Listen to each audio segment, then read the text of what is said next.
Alitembea akiwa na kalamu mkononi na ukweli akimimina moyoni.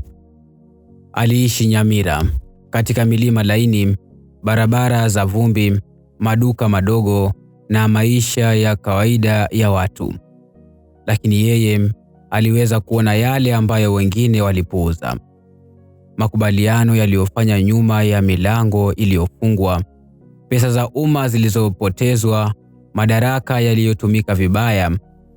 Alifichua yote, na katika kufanya hivyo akaweka hatari usoni mwa wengi. Hii ni hadithi ya Francis Kainda Nyaruri, anayejulikana pia kwa jina la uandishi Mongare Mukua, freelancer, sauti ya wanyonge, mtu aliyeamini katika nguvu ya maneno hadi usiku mmoja maneno hayakutosha kumlinda. Mnamo Januari tarehe 15 mwaka wa 2009, Francis alitoweka. Hii ndiyo siku alionekana kwa mara ya mwisho akiwa hai, kadiri familia na wenzake wanavyojua. Wiki mbili baadaye, Januari tarehe 29, mwili wake ulipatikana katika ukingo wa Kodera Forest, kichwa kikiwa kimekatwa, mikono imechomwa moto. Baadhi walisema kuwa huo ulikuwa ni ujumbe, onyo, kisha ukimya. Kesi ambayo imeacha maswali mengi bila majibu. Familia iliyo na maumivu, jamii iliyo na hofu, taifa likiuliza, kwa nini haki inachelewa? Nani aliyefuta risasi hiyo? Na ni nani aliyeagiza mauaji hayo? Katika jinai hii ya nyaraka, tutaangalia kila kitu kinachojulikana kuhusu kile Francis alichofanya, aliyetuhumu, vitisho alivyopewa, uchunguzi ulivyoendeshwa, kesi zilizofanyika na mapengo yaliyobaki. Tutajiuliza maswali magumu. Je, kuna aliyechukuliwa hatua? Je, ushahidi ulipotea? Je, wale waliokuwa madarakani walifaidika kwa ukimya wake? Hii ni Kurunzi ya Jamii. Tutaangalia pia kwa nini hadithi yake ni muhimu, si kwa wale waliomfahamu tu, bali kwa kila mmoja wetu anayeamini kuwa uandishi wa habari lazima uwe huru na kwamba ufisadi usiochunguzwa ni hatari kwa jamii. Francis Kainda hakuzaliwa na umaarufu. Hakukuwa mhariri wa jiji kubwa akiwa na timu ya waandishi. Alikuwa mmoja kati ya waandishi wengi huru nchini Kenya, watu waliokuwa wakiandika kwa machapisho madogo, mara nyingine chini ya majina ya majazi, wakivutwa na udadisi na dhamira ya kutoa ukweli. Kwa jina la majazi Mongare Mukua, Francis aliandika makala kwa Weekly Citizen na machapisho mengine. Alizingatia hadithi za karibu na jamii, hasa zile zinazohusu barabara zinazoharibika, huduma za umma zinazofeli na kesi za ufisadi ambazo wachache nje ya Nyamira walijua. Aliishi Nyamira, magharibi mwa Kenya, akiwa na familia yake, mke wake Josephine Kwamboka na watoto wao. Alikuwa mtu wa maisha ya kawaida. Kazi yake haikuwa rahisi, mara zote ilikuwa changamoto, lakini aliendelea. Watu waliomfahamu wanasema alikuwa na tabia ya kwenda moja kwa moja kwenye shina la habari. Ikiwa kulikuwa na uvumi kuhusu ujenzi wa nyumba za polisi au mikataba iliyotumika vibaya, alijitahidi kuchunguza, kuuliza wenyeji, kupata nyaraka, mara nyingine akijitia hatarini. Aliamini katika uwazi. Aliamini kuwa mdogo hakumaanishi kuwa kimya. Ni jambo muhimu kwamba alichapisha chini ya jina la majazi Mongare Mukua. Waandishi wengi wa hapa Kenya hutumia majina ya uongo ili kujilinda, lakini katika kesi ya Francis, jina la majazi liliweka kizingiti kidogo kati yake na waliokuwa hatarini, lakini halikumulika kabisa. Wenzake wanasema kwamba kadri muda ulivyopita, Jina lake halisi lilifahamika na wale waliokuwa wakihusika. Kazi yake, ingawa haikuwa kubwa kwa kiwango cha kitaifa, ilipata umaarufu na kupewa kipaumbele. Watu wa hapa walimwamini, walimkaribisha na kumpa taarifa. Walilalamika kuhusu fedha za miradi ya umma zilizopotea. Wakasema kwamba wakandarasi walilipwa bila kumaliza barabara au maafisa wa serikali walitumia madaraka vibaya. Francis alisikiliza na alichapisha. Hivyo, mwanzoni mwa mwaka wa 2009, alikuwa moja ya sauti jasiri zaidi ngazi ya jamii. Mtu mdogo kwa rasilimali, lakini mkubwa kwa matokeo. Lakini ni nini kilichokuwa kinasababisha hali ya hatari kwa Francis? Wiki chache kabla ya kutoweka kwake, alichapisha makala akifichua tuhuma za ufisadi katika mradi wa ujenzi wa nyumba za polisi kule Nyamira County. Baadhi ya taarifa zilikuwa kwenye rekodi za umma, lakini ripoti zinaonyesha kwamba hizi si taarifa za kawaida. Zilituhumu mikataba iliyotolewa kwa wakandarasi fulani, malipo yaliyofanywa, miradi kuanza lakini haikukamilika au kukamilika vibaya. Fedha za umma zilitumika. Maafisa wa eneo hilo walihusishwa, ima kama wakandarasi wenyewe au kama waliokuwa na ushawishi au wajumbe wa ukaguzi. Hakuwa tu anaripoti uvumi, aliweka majina, mikataba, mara nyingine picha au michoro, akihoji mamlaka, akijaribu kuthibitisha madai. Hii ndiyo iliyofanya kazi yake kuwa ya kuaminika, na kwa wakati mmoja ikamfanya kuwa adui kwa wengi. Baada ya kuchapisha makala hizi, vyanzo vingi vinaripoti kwamba Francis alipokea vitisho. Vitisho vilikuwa maneno, mara simu, mara moja kutoka kwa watu aliowakabili. Wenzake wanakumbuka mvutano uliokuwepo. Wengine wanasema waliona majasusi wakimfuata. Wengine wanakumbuka Francis akisema alikuwa akihisi kuchunguzwa. Kila mara, kisa kimoja kiliripotiwa kwenye maktaba ya vyombo vya habari vya eneo. Aliuliza, kwa kumnukuu, "Ikiwa nitatoweka, je, mtakumbuka nani aliyeuliza maswali?" Hii yote ilikuwa kabla hajatoweka. Francis alijua kuwa mstari aliyokuwa akitembelea ulikuwa hatarishi. Watu wa eneo hilo walisema kwamba wakandarasi waliokuwa na miradi ya nyumba za polisi walikuwa wakilipwa bila ukaguzi wa kutosha, wakiidhinishwa bila kufuatiliwa. Fedha nyingi zilifujwa kupitia mikataba midogo ngazi ya kaunti. Mara nyingi ukaguzi ulikuwa duni au usiofanyika kabisa. Wale waliojaribu kufichua mfumo huo, serikali iliwanyamazisha. Mnamo Januari tarehe 15 mwaka wa 2009, Francis alionekana kwa mara ya mwisho akiwa hai.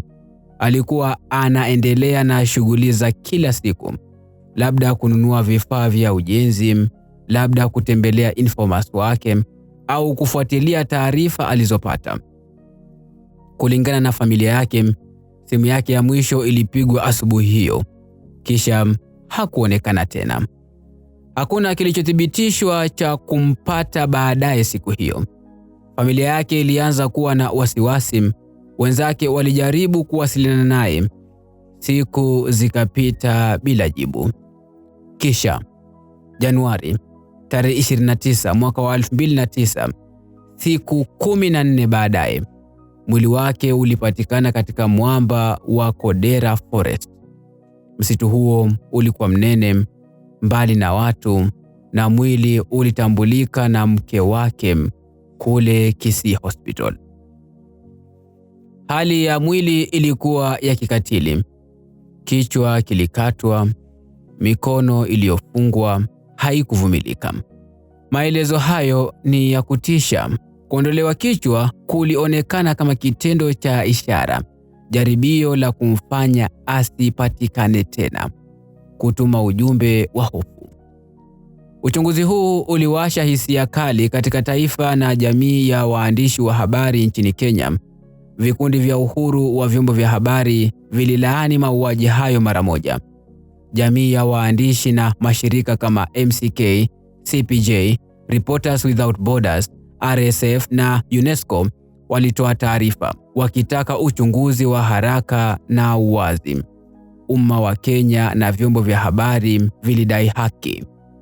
Kwa familia yake, hisia zilikuwa mchanganyiko wa huzuni na hofu.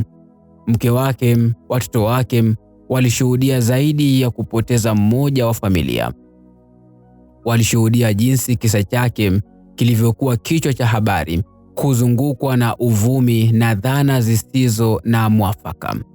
Walitaka majibu. Je, alikuwa mtu aliyechapisha stori yake? Je, kulikuwa na mtu aliyetamani aondolewe duniani? Je, nani aliyefaidika na kifo chake? Wakati mwili ulipopatikana, maswali mengi yalikuwa tayari katika hewa. Mlolongo wa ushahidi, namna polisi wa eneo walivyoshughulikia, jinsi uchunguzi ulivyoanza na kama miongozo muhimu ilifuatiliwa. Kutoka pale kulikuwa na matarajio. Polisi wangechunguza, kuwe na arrest, ushahidi ukusanywe. Lakini kadri muda ulivyopita, wachunguzi walichelewesha kesi, madai ya wanakijiji kutoshirikiana nao na mapengo katika uchunguzi. Hivi ndivyo matukio yalivyokuwa. Januari tarehe 15 mwaka wa 2009, Francis alipotea. Januari tarehe 29 mwaka wa 2009, mwili wake unapatikana. Kati ya mwaka wa 2009 na mwaka wa 2010, watu wawili walikamatwa kwa nyakati tofauti. Ripoti hazikubainisha lini hasa, lakini rekodi za CPJ zinaonyesha arrest moja mwaka wa 2009, nyingine mwaka wa 2010 kuhusu kesi hii. Mwaka wa 2015, watu hawa wawili waliondolewa mashtaka dhidi yao. Mahakama iliona kuwa ushahidi haukutosha.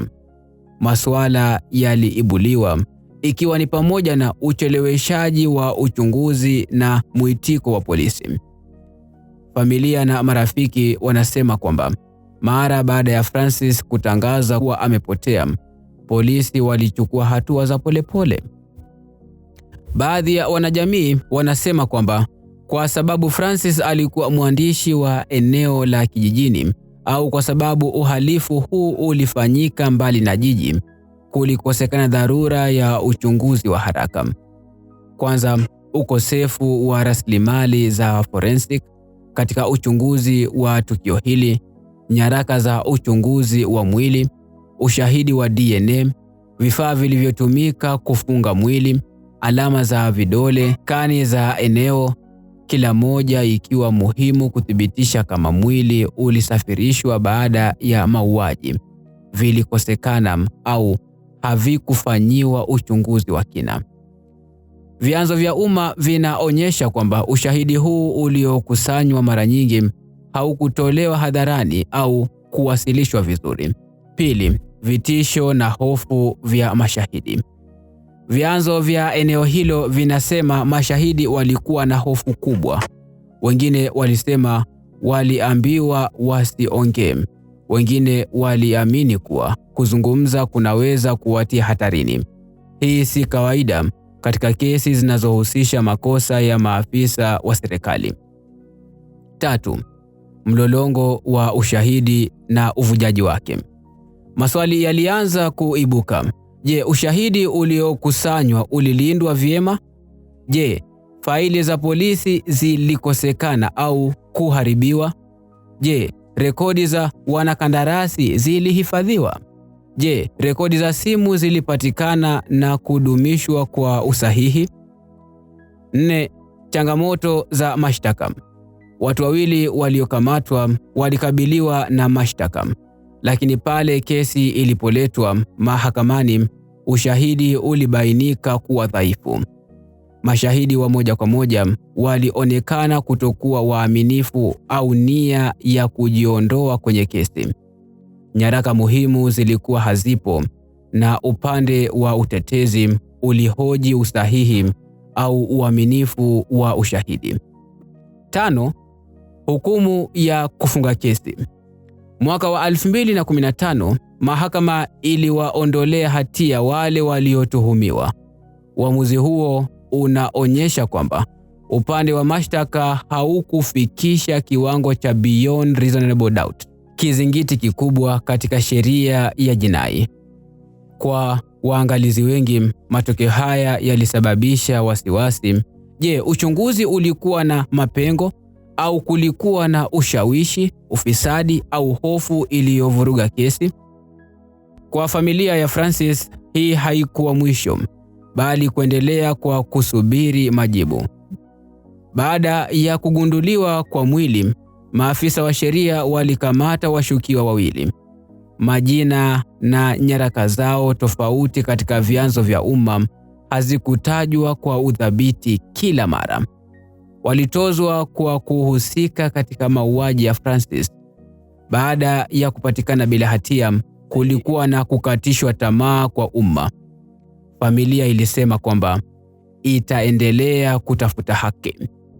Vikundi vya uhuru wa vyombo vya habari vilieleza wasiwasi kwamba haki haikuhusiana tu na kukamata au kufikisha kizimbani washukiwa. Ilikuwa pia kuhusu kuwachunguza wale walio madarakani walioweza kuwa na sababu ya kumdhuru Francis. Kwa mujibu wa vyanzo vya umma, hakukuwa na rufaa yenye mafanikio wala kesi za kiraia. Maagizo ya fidia au utambulisho rasmi wa kushindwa kwa mfumo wa haki yalikusudiwa kuonekana hadharani. Ikiwa mipango kama hiyo ipo, bado haijaripotiwa kwa upana. Mpaka tupate haki, tutazidi kufuatilia kesi hii. Hii ni Kurunzi ya Jamii. Jina langu Sheban Yusuf.